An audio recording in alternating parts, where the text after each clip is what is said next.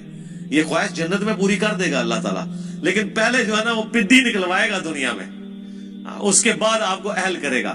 جب جنت میں جانے والے پوائنٹ 0.0001% ہیں، شاید آپ زیرو بھی اس کے انفینٹی لگاتے رہے اتنی بڑی آبادی کے اندر، تو پھر اس کا ٹیسٹ بھی اتنا ہی مشکل ہے.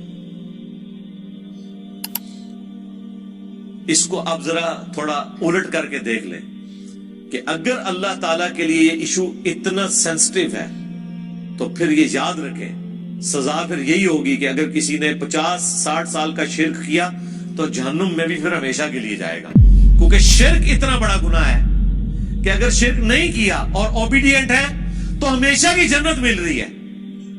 تو اس کا وائس ورثہ یہ ہے کہ اللہ کے نزدیک شرک اتنا بڑا جرم ہے کہ پھر 60 سال کی عیاشی کے عوض جہنم بھی پھر ہمیشہ کیا اس کے لیے. وَلِعَوْذُ بِاللَّهِ تعالیٰ. یہ اکثر لوگ پوچھ رہے ہوتے ہیں نا جی یہ کون سا انصاف ہے. کبھی کسی نے یہ نہیں پوچھا کہ یہ کون سا انصاف ہے کہ 50-60 سال کی زندگی دے کے آخرت کی ہمیشہ کی زندگی مل رہی ہے. یہ بے انصافی نہیں آپ کو نظر آ رہی؟ نہیں، وہ تو آپ پریویلیج لے رہے ہیں نا. پریویلیجز جب بندہ لے رہا ہوتا ہے وہ کہتا ہے میرا حق ہے، ٹھیک ہے، لیکن جب سزا کی باری آتی ہے نا تو سر یہ بہت بڑا جوا ہے. جوا ہے ہی یہی ہے 0-1 ادھر یا ادھر. اس کے لیے ایفرٹ پھر اس طرح کی پٹ کرنی چاہیے کہ انسان تن من دھن لگا دے اس کے لیے، اور وہی اس چیز کی متقاضی ہے. اللہم اجرنا من النار وَلَقَدْ ذَرَأْنَا لِجَهَنَّمَ كَثِيرًا مِنَ الْجِنِّ وَالْإِنسِ، اور بے شک ہم نے جہنم کے لیے ہی پیدا کیے ہیں اکثر جن اور انسان. لیکن وجہ کیا ہے؟ لَهُمْ قُلُوبٌ لَا يَفْقَهُونَ بِهَا، ان کو ہم نے دل دیے تھے، عقل دی تھی، لیکن انہوں نے کبھی وہ عقل استعمال ہی نہیں کی. یعنی یہ جو میں ابھی آپ کو آدھے گھنٹے سے ابھار رہا ہوں، وہ عقل جو دی ہوئی ہے نا اللہ نے، اس کے ذریعے میں نے آپ کو ٹریگر کروایا. بس میں نے اپنا کام کر دیا، آپ کا بھی کام ہو گیا. اب آپ نے خود ہی جہنم کمانی ہے تو کمانی ہے. پتہ چل گیا کہ معاملہ بڑا ڈٹ ہے، بڑا خطرناک ہے، بلکہ خطرے ناک ہے.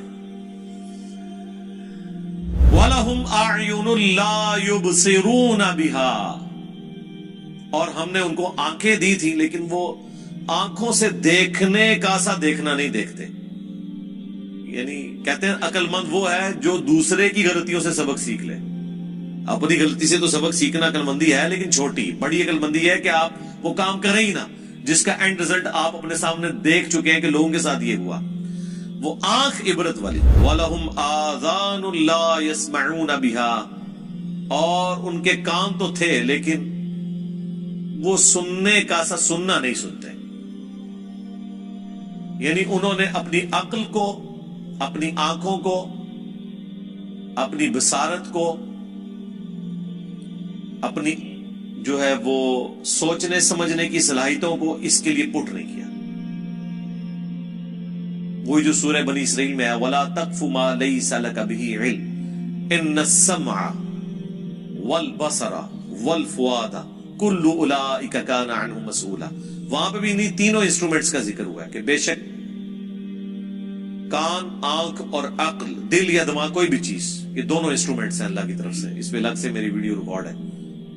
ان کو استعمال کر کے انسٹرومنٹس کو ڈیفینیٹ علم تک پہنچ کے حق بات کو تلاش کرنے کی کوشش کیوں نہیں کی. تو اللہ تعالیٰ فرما رہا ہے یہاں پہ بھی یہ جہنم میں جانے والے وہ لوگ ہیں جنہوں نے اپنی عقل استعمال نہیں کی، اپنی آنکھوں کو پازیٹیو یوز نہیں کیا، اپنے کانوں کو پازیٹیو یوز نہیں کیا. یعنی اگر کسی کی آنکھیں نہیں تھی تو چلو یار کان سے تو حق بات سن رہا تھا نا.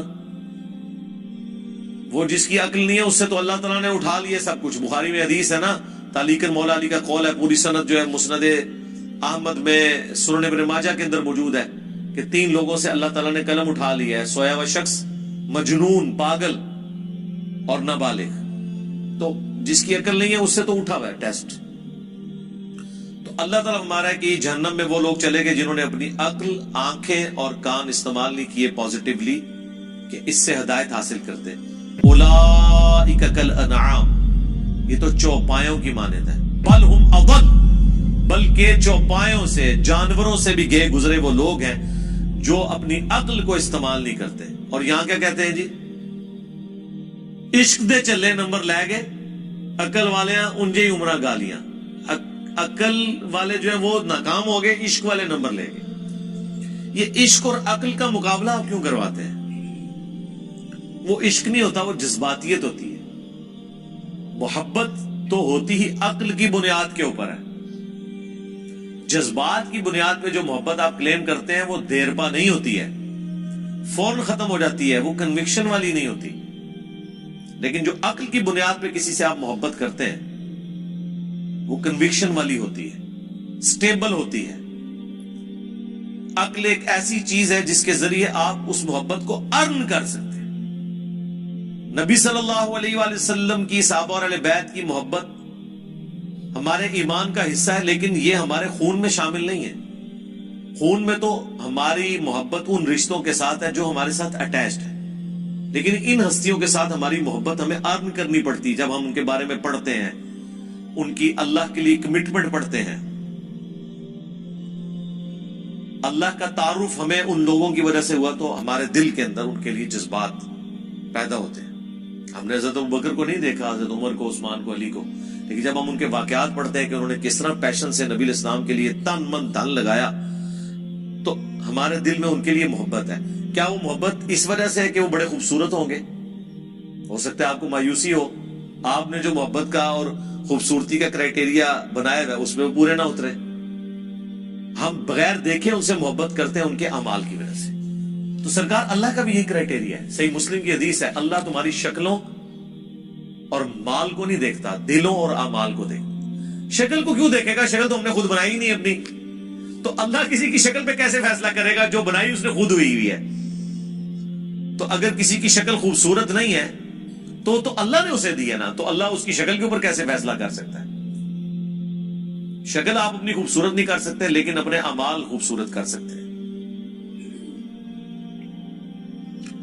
دنیا انسان اپنی نہیں بنا سکتا، کوشش کرے بن بھی جائے گی، عین ممکن ہے ناکام بھی ہو جائے، لیکن آخرت کبھی ناکامی نہیں ہوگی اگر دنیا میں آپ نے ایفرٹ پٹ کر لی۔ اسی لیے اللہ قرآن میں بار بار کہتا ہے کہ ہم آخرت کی نعمتیں دیں گے، اللہ تعالیٰ وعدہ خلافی نہیں کرتا، اللہ نے جو وعدے کیے اپنے پیغمبروں کے تھرو اللہ اس کی خلاف ورزی نہیں کرے گا۔ یہ بات اللہ کو بار بار کیوں قرآن میں کہنی پڑتی ہے؟ اس لیے کہ انسان کو بعض اوقات یہ خیال آتا ہے کہ دنیا میں بڑی محنت کی تھی، اینڈ رزلٹ یہ نکلا کہ سارے کاروبار فلاپ ہو گیا، اتنی محنت سے ڈگری حاصل کی تھی، نوکری نہیں ملی۔ تو کہ یہ نہ ہو کہ دنیا میں بھی نمازیں پڑھتے رہے ہو، اینڈ پہ ادھر کی شاشی تو ختم کی، اگے بھی نہ جاندی رہے۔ لیکن ایسا نہیں، آخرت کا رزلٹ ہمیشہ پازیٹیو ہی نکلنا ہے۔ آخرت میں آپ پہ تقدیر کبھی غالب نہیں آنی۔ وہ دنیا میں تقدیر کس لیے غالب آتی ہے کہ اللہ نے کسی کو دے کے ازمانا ہے، کسی سے لے کے ازمانا ہے۔ وہ اللہ کی طرف سے ہوتا ہے، جو مولا علی کا قول ہے کہ میں نے اپنے ارادوں کے ٹوٹنے سے اللہ کو پہچانا ہے۔ وہ قرآن میں حکم ہے اللہ تعالیٰ کی طرف سے، وَلَنَبْلُوَنَّكُمْ بِشَيْءٍ مِّنَ الْخَوْفِ وَالْجُوعِ وَنَقْصٍ مِّنَ الْأَمْوَالِ وَالْأَنفُسِ وَالثَّمَرَاتِ، ضرور آزمائیں گے بھوک سے، خوف سے، جان اور مال میں نقص کے ذریعے۔ تو دنیا میں ایسا کرنا یہ اللہ کے پلان کا حصہ ہے کہ محنت کرو گے، اینڈ پہ جا کے زیرو ہو جاؤ گے، 99 پہ سانپ کاٹ جائے گا، لیکن پھر دوبارہ اٹھو گے، نہ بھی اٹھے اس کے پہلے آخرت کی تیاری کرتے رہے، وہاں 99 پہ سانپ نہیں کاٹے گا، ناٹ ایٹ آل۔ وہ اللہ تعالیٰ نے کہا آخرت میں یہ نہیں ہوگا کہ دنیا میں کسی نے محنت کی رزلٹ اپوزٹ نکلا ہے، ایسا نہیں ہوگا۔ ہاں یہ کہ غلط ڈائریکشن میں گر کی، عاملۃ ناصبہ، عمل کر کر کے تھک جانے والے، عقیدے میں شرک ہے، پیغمبروں کی جو ڈیمانڈ ہے اپنے امتیوں سے کہ اللہ تعالیٰ تمہیں اس طرح کا انسان دیکھنا چاہتا ہے، وہ آپ پوری نہ کریں اور آپ اپنے من کے پھیرتے رہیں، لمبے بال رکھ کے، پگڑیاں باندھ کے آپ یہ سمجھ رہے ہیں کہ بس ہم جنتی ہو گئے ہیں، تو اس کے ذریعے تو میرے بھائی جنت نہیں ملنے والی۔ یہاں تو گیٹ اپ کے فتنے کے اوپر ہی سارے کا سارا معاملہ چل رہا ہوتا ہے۔ آپ میں کہتا ہوں کسی سکھ کو بھی وہی گیٹ اپ پہنا دینا جو ایک مسلمانوں کے علماء کا ہے، لوگ ہاتھ چومنا شروع کر دیں گے، بتائیں نا ان کو، تو آپ دیکھیں وہی کچھ ہوگا۔ یہاں تو یہ سب کچھ چل رہا ہے۔ تو اللہ تعالیٰ مارا ہے کہ ایسے لوگ جانوروں سے بھی بدتر ہیں جو اپنے انسٹرومنٹس جو ہم نے ان کو دیے تھے انہیں یوز کر کے حق بات تک نہیں پہنچتے۔ یہ وجہ تھی ان کی جہنم میں جانے کی۔ اولئک ھم الغافلون، یہی وہ لوگ ہیں جو اصل میں غافل ہیں۔ غفلت میں پڑے ہوئے. یعنی لوگ تو کہتے ہیں نا بڑا فلاں دنیا میں ہوشیار ہے. اللہ فرما رہا ہے سب سے بڑا بے وقوف ہی وہ ہے جس کو اپنی آخرت کی فکر نہیں ہے. یہاں پہ جو بندہ بالکل ایماندار ہو, سیدھا ہو نا, اس کے ماں باپ کو بچپن سے اس کی فکر لگ جاتی ہے کہ میرا منڈا بالکل سیدھا ہے, جی پتہ نہیں تھا کیا پڑھنا ہے. اور جو 1 نمبر کا 2 نمبری ہو, 10 نمبری ہو, چلاک ہوشیار اس طرح کا ہو کہ لوگوں کو دھوکہ دیتا ہو, تو لوگ کہتے ہیں جناب یہ میرا بچہ ہے, ایک کامدہ بچہ نکلا ہے میرا. یہ کرائٹیریا ہے لوگوں کا. تو عقل مند وہ ہے جو آخرت بنا لے, دنیا پہ کمپرومائز کر لے ایک خاص لیول تک. یہ نہیں ہے کہ بھوکے مر جائیں گے آپ, ایسا نہیں ہے.